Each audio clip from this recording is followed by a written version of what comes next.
Bonjour, vous allez me présenter les fonctions. Moi, je suis le président de la Fédération nationale de la confrérie de la République de Côte d'Ivoire. Alors, qu'est-ce que vous Par ailleurs, matériel de la presse, universelle, grand maître, la titre de la République. C'est qu'on va faire? On va faire comme si on avait déjà fait. Comme cela, c'est la cérémonie. Qu'est-ce qui s'est passé aujourd'hui? Bon, ce qui s'est passé est vraiment énorme. Vous savez, quand on parle de la cohésion, de la paix dans un pays, cela ne dit pas d'organisation. Et cela ne dit pas des forces venues ensemble pour accompagner le président de la République sur l'excellence, Alassane Ouattara. Tout ce qu'il dit, les choses dites, les choses faites. Nous sommes retrouvés aujourd'hui, non seulement la première lieu pour lire la charte du DOSEA. Et DOSEA a un règlement depuis la nuit du temps. Donc on a dit que tous les juges ont travaillé dessus.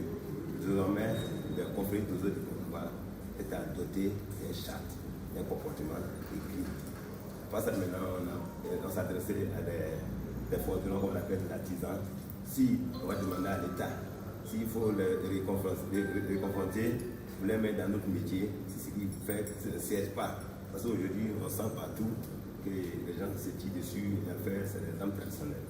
Ou si on doit donner une âme personnelle à quelqu'un, on sache qui détient ça, et puis on demande à l'État pour trouver ma carte ou un truc pour qu'on sache appartient à qui.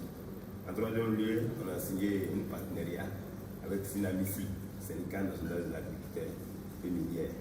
Même l'adresse du président de la République, le 6 août, il en a parlé. L'ordre égal, ça crée beaucoup de problèmes entre la population et les Ocaïens. Et cela même salit le travail du président de la République, parce que s'il n'y a pas d'entente dans un village, s'il n'y a pas d'entente à l'intérieur du pays, il n'y a pas la paix dans le pays. Donc, venez signer un partenariat avec le Sénégal ici, pour accompagner nos structures sécuritaires qui est SNI, la sécurité nouvelle des développements rapides. Au sein de la FENAC aussi, on a fait des structures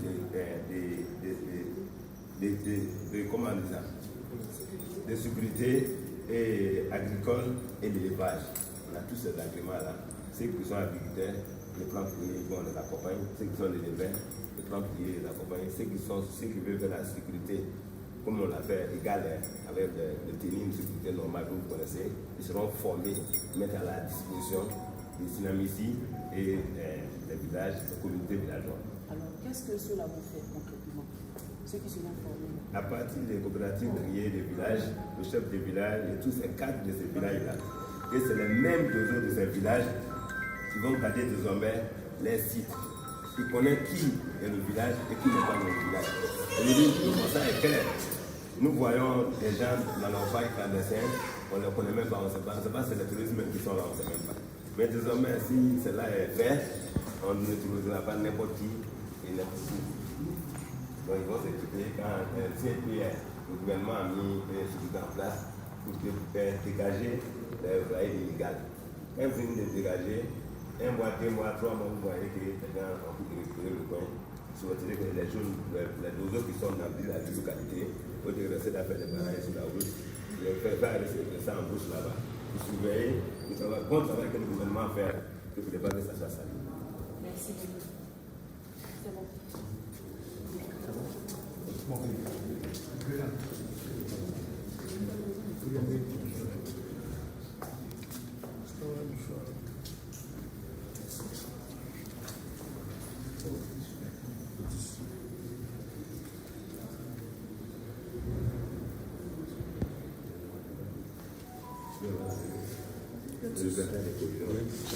Est-ce que ça c'est bon?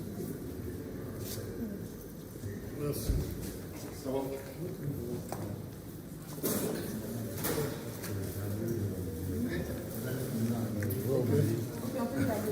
Attendez, excusez.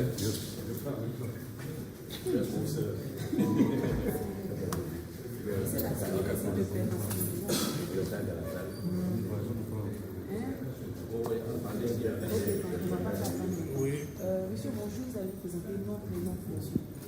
Bonjour, je suis M. Fani Drissa. Je suis le président national du Sinamissi, qui est le syndicat national des agriculteurs miniers de Côte d'Ivoire. Nous sommes une structure syndicale qui combattons l'opération clandestin et la destruction des plantations et autres que nous avons fait. Aujourd'hui, nous sommes venus ici à la Fondation afin de pouvoir formaliser une rencontre que nous avons, plusieurs rencontres d'ailleurs, avec la confrérie des deux autres, afin de nous permettre Vous allez me fatiguer, sincèrement. C'est ce que on répond. D'accord. Tiens, on est allé, tu me fatigues comme ça. Allons-y. Pardon, pas tout à fait. Ok, allons-y. Bien, je suis M. Fanny Drissa, je suis le président national de Sinamissi, qui est le syndicat national des agriculteurs miniers. Nous sommes un syndicat qui lutte contre le paillage clandestin. Et nous rencontrons les populations afin de les amener à se mettre ensemble et négocier avec l'État des parcelles qui sont squattées clandestinement par les opailleurs afin qu'ils rentrent dans la légalité. Donc nous, notre objectif, c'est de vraiment nous battre pour que l'extraction clandestine s'arrête et que nous puissions travailler dans la légalité. Et comme nous avions constaté que dans les différentes régions, quand le groupe sécuritaire GES-Loi part pour dégager des sites, ces sites sont recolonisés après leur départ. Donc après constat, nous avons vu aussi que la majeure partie des orpailleurs utilisent les dozos pour sécuriser les sites. Donc après échange avec le président de la confrérie, nous avons demandé à ce qu'il puisse nous donner une branche pour pouvoir vraiment sécuriser les sites, parce que les villages nous demandent vraiment de les aider à se débarrasser. Mais quand on n'a pas l'armée, nous n'avons pas la police au Sinamissi, mais nous avons voulu nous approcher de cette confrérie pour que nous puissions aller de l'avant. C'est dans ce cadre-là qu'ils ont dégagé dans les cellules, dans les démembrements, la cellule sécuritaire, ils ont une société de sécurité nationale qui couvre tout le territoire où ils sont habilités à faire le convoyage des fonds, des autres tout. Donc c'est cette cellule-là que nous allons demander, où nous allons bientôt faire une cérémonie, pour que ces personnes-là puissent être présentées à l'État et pour dire que maintenant, à chaque zone où les clandestins vont vouloir s'installer et que ça ne va pas, dans chaque département, dans chaque région, nous pourrions amener ces gens-là, après le passage des GES-Loi, à sécuriser afin que ça ne soit plus colonisé. Alors, qu'est-ce que cette action va apporter concrètement à la Côte d'Ivoire? Bon, ça va permettre d'abord au chef de l'État de comprendre que ces zones maintenant sont stabilisées. Parce que nous, quand nous prenons la zone frontalière jusqu'à Pougo, ne sait pas quels sont ceux qui travaillent réellement sur les sites. Mais si ces sites-là sont dégagés et que c'est sécurisé et que les gens ne peuvent même plus se permettre de venir encore faire l'extraction légale, ça ne va pas. On va comprendre qu'il y a une amélioration. Mais en seconde position, quand nous allons demander à l'État, après avoir organisé la communauté, demander à l'État de permettre de dégager une partie de la zone pour que nous puissions mettre des demandes au nom de la communauté, mais c'est du gagnant-gagnant. L'État même verra qu'il y a un changement, les sites ne seront plus squattés comme ils ont l'habitude de le faire, et puis il y aura une amélioration. Le résultat sera palpable et visible. Alors, un appel. Bon, c'est pour dire vraiment à tous les responsables, les chefs du village, d'arrêter de signer tout contrat à tout venant, demander aux propriétaires terriens de prendre contact avec nous s'ils ont des sites qui sont squattés illégalement pour que nous puissions informer GES-Loi pour dégager. Troisièmement, demander de croire à l'État de Côte d'Ivoire et qu'effectivement il peut y avoir une amélioration au niveau de l'orpaillage qui n'est pas interdit, mais c'est quand on le fait sans l'autorisation de l'État qu'on considère que c'est interdit. Donc on souhaiterait vraiment que tout le monde se mette en conformité avec la loi pour que chacun puisse y gagner. Merci beaucoup.